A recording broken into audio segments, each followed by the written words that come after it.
boredom as beneficial, and I don't know, like a little mantra, like it's good to be bored. Like boredom is relaxation, and instead of framing it as boredom, reframe it as I'm giving my mind time to relax, because that is what boredom is.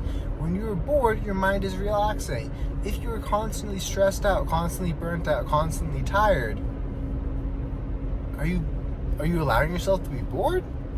I personally, when I was stressed out, tired, I wanted to hide from those feelings of being stressed out, tired all the time. So I would nonstop consume media thinking I was being productive. I would listen to podcasts 24/7, or have music going, or have a Netflix film on my phone going. But I was constantly consuming media because I was trying to disassociate and hide from the unpleasantness of what my brain felt like, because my brain was hyper overstimulated, hyper exhausted, and I didn't want to feel that exhausted state.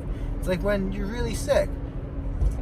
When I'm really sick, you know what I typically do? I typically like just binge watch shows because I don't want to feel how shitty I feel when I'm really, really sick. So I can put this stuff on to distract me. But the issue becomes when distracting yourself is what is causing you to be burned out. When you're constantly consuming media, that is, you're never allowing your brain to relax. Because you never allow your brain to relax, it is hyper-stimulated 24/7. This is made worse by the media that you consume. Netflix is less, well, it depends on what you watch on Netflix, but a decent show on Netflix is less stimulating than reality TV show. And a reality TV show is less stimulating than YouTube Shorts, and YouTube Shorts is less stimulating than TikTok. So there's levels to this stuff, but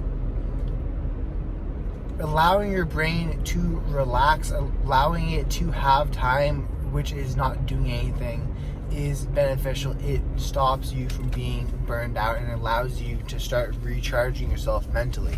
It allows for space for creativity, and one of the traps that you fall into, which I talked about a second ago, is when you're burned out, at least for me personally, I wanted to distract myself, disassociate from those feelings of being burnt out, because my head felt fuzzy and ached.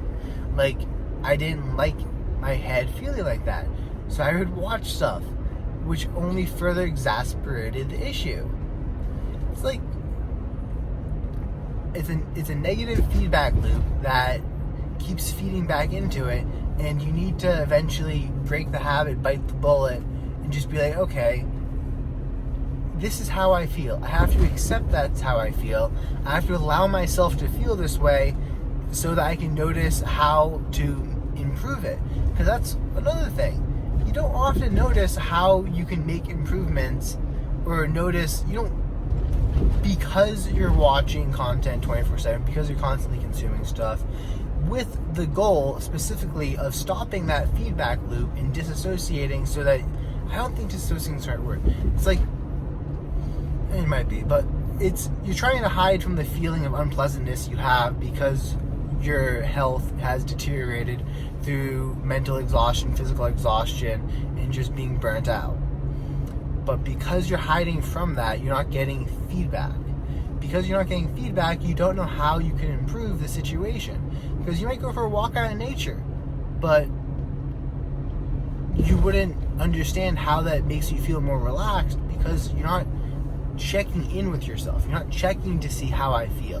Do I feel better than I felt this morning? Do I feel worse?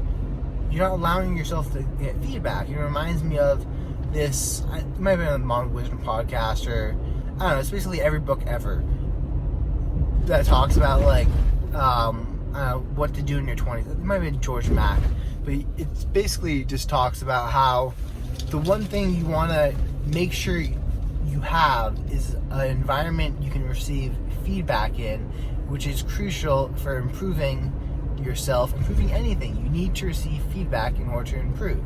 But you can't receive feedback if you're hiding from that feedback, because that feedback is causing you pain. So you need to, it's a couple of days of unpleasantness, not really even unpleasantness, but like it's a couple of days you have to deal with where you're gonna feel a little off, and then you're gonna start noticing yourself feeling better, and it is worth it. It is 100% worth it. It's like when you quit. For me, when I quit smoking, the other 10 times I've quit nicotine, because for some reason I like go back to it, but I don't know. I'm currently not using it, and I'm happy about that. So, but when I quit the initial time, I was full of dread because I thought, oh my god, I'm gonna have withdrawal, and the dread of having withdrawal caused the withdrawal to be so much worse because of the placebo effect, or the nocebo effect, or whatever it's called. It's not as bad as you think, but it is there to a small degree, even though you get over it quick. Because usually it's the dread of facing that feeling, which is why you allow it to continue to build up and build up and build up and get worse. But if you accept that, like, I don't know if it's accepting. Most people only get to this point where they actually finally make a change to improve their life because they reach a boiling point where the pain of not doing it is so much worse to them than the pain of doing it. Because people will just seek out the lesser pain. And I'm here to tell you, the continuation of any discomfort from burnout due to overconsumption of media is like, you will be in less pain in like 3 days. Like, the slight because here's the real kicker. You're actually already in mental discomfort, which is why you're hiding, but you just haven't, you've just been disassociating from that discomfort.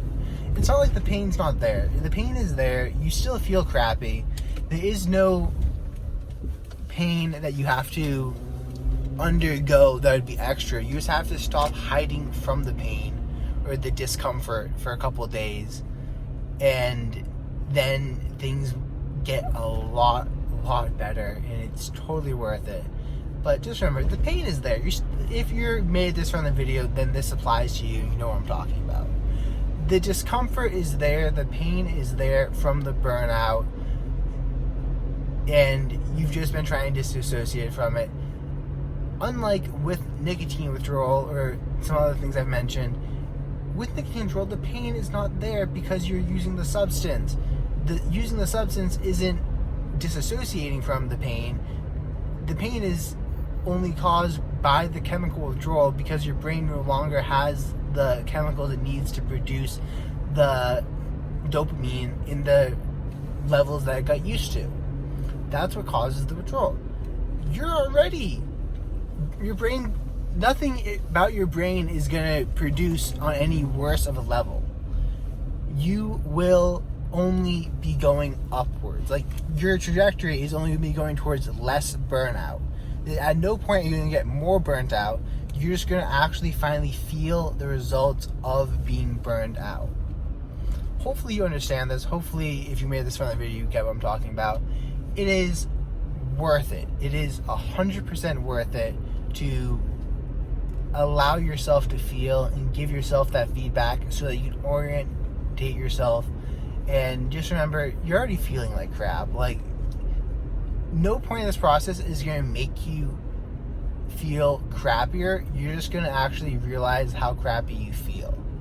So hopefully that made you better. Hopefully it helps you understand why you should quit. And I don't know, hell man, half the point of this video is a reminder to myself next time I fall off or like get caught up in doing this. Because I mean, no matter how hard you try, or habits, you do better and you do worse at certain habits at certain points in your life.